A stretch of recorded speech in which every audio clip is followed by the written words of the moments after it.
Maayong hapon sa atoang mga viewers. Sumpayan na to ang atoang vlog may tungod sa kalainan sa baptis sa nagkalain-lain karong grupo. Unsay kalainan sa baptis o sa nagkalain-lain karon nga mga sikta o relihiyon nga milugwa, mitunga nining panahon.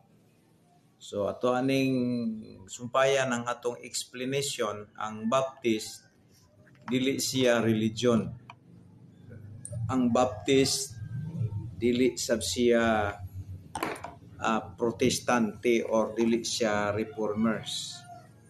So muna ang ato karong hisgutan kay daghan kaayo karon nga naghunahuna nga mahitungod ni ana nga lagi kuno ang baptist kanang kuan protestant.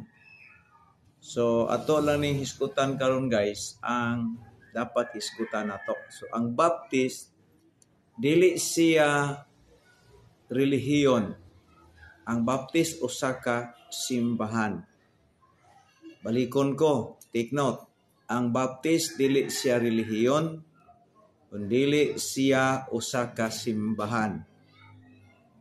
Nganong moingon man ta nga dili siya relihiyon kay ang relihiyon lagi gikan lagi na sa Grego nga pinulongan nga triskia or triskios nga human invention, human ceremony to reconnect to God, may meaning sa relihiyon.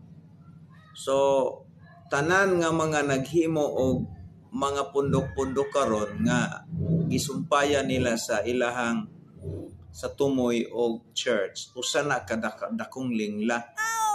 Kay kining mga pundoka nang gawas ni karon na lang si Kristo wala na diri sa kalibutan. Og atong nahinumduman nga ang simbahan nga gitukod ni Kristo kini natukod sa panahon nga naa siya.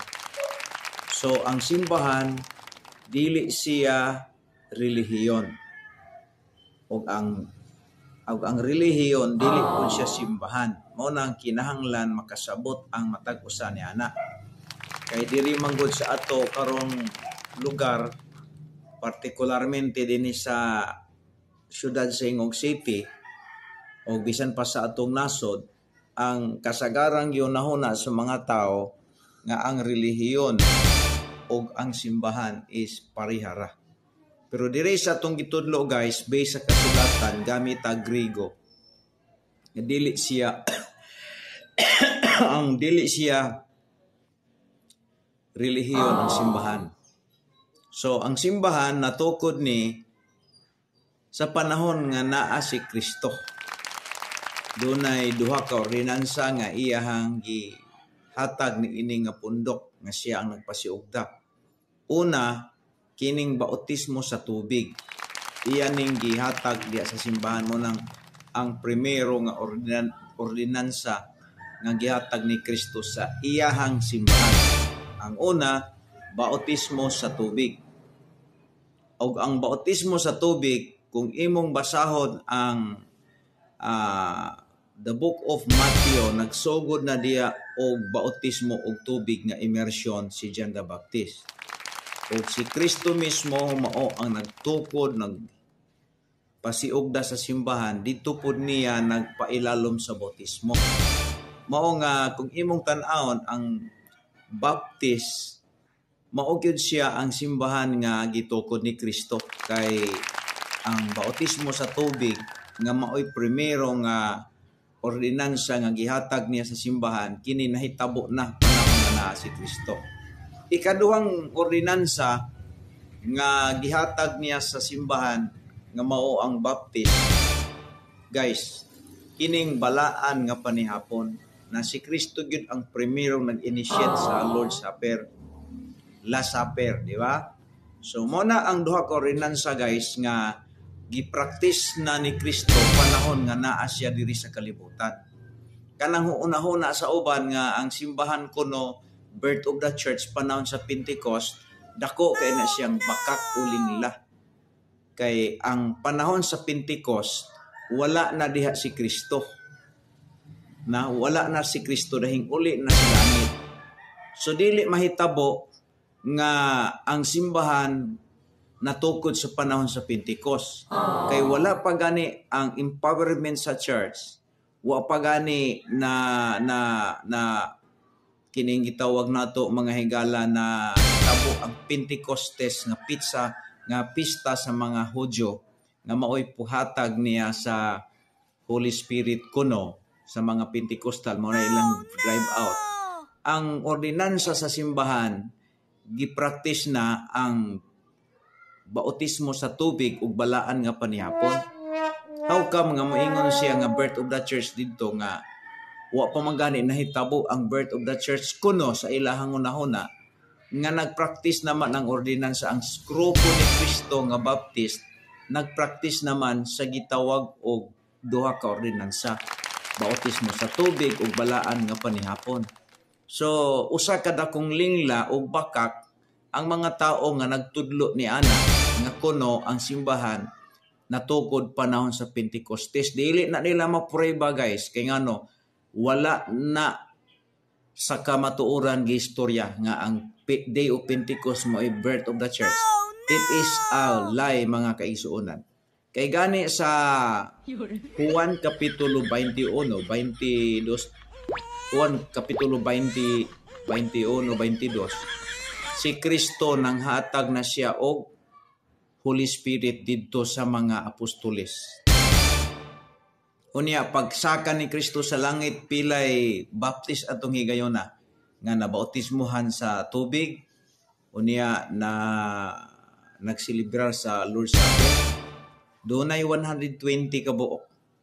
Ang 11 disciples diha natagaan ng Holy Spirit. So ang church nag-exist na before Pentecost. Ang church nag-exist na o kana way lain Baptist. Nganong gitudlo man nilang birth of the church para makasulod ang mga reformers kining mga Pentecostal nga gikan sa mga reformers nga nagprotesta sa Catholic. So mo na ilang teaching mo na kung Baptist gani ka o nagtuo ka nga ang simbahan nahimugso sa Day of Pentecost, nalaang ka, nailad ka sa mga nagtudlo og mga sipyat nga mga pagtulon-an. Mo nang ikaw basa gid Biblia, di ka mag-agad anang libro nila. Kay kasagaran kining mga libro nga ilang gipanghimo, moor po na imuhang bahisiyan sa mong pagtuo, balingbing yung labas nimo.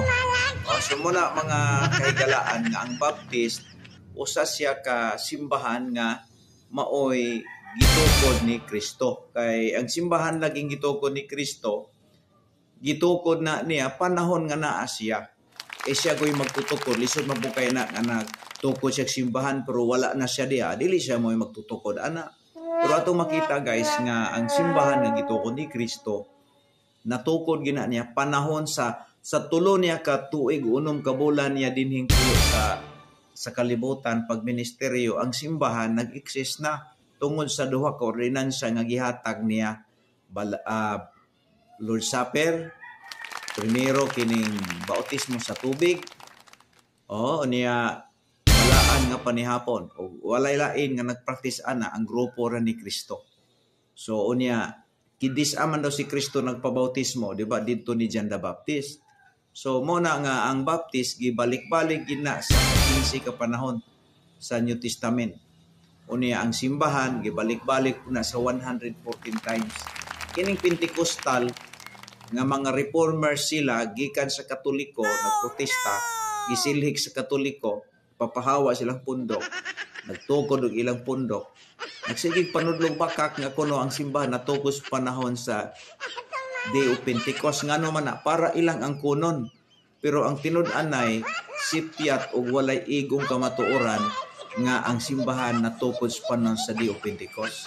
Before Pentecost, ang balaan nga panihapon o ang bautismo sa tubig, ang duha ka ordinansa nga gihatag ni Kristo sa simbahan, gina-practice na sa simbahan nga gitukod ni Kristo. Mao na nga dako kayo na nga pamakat nila.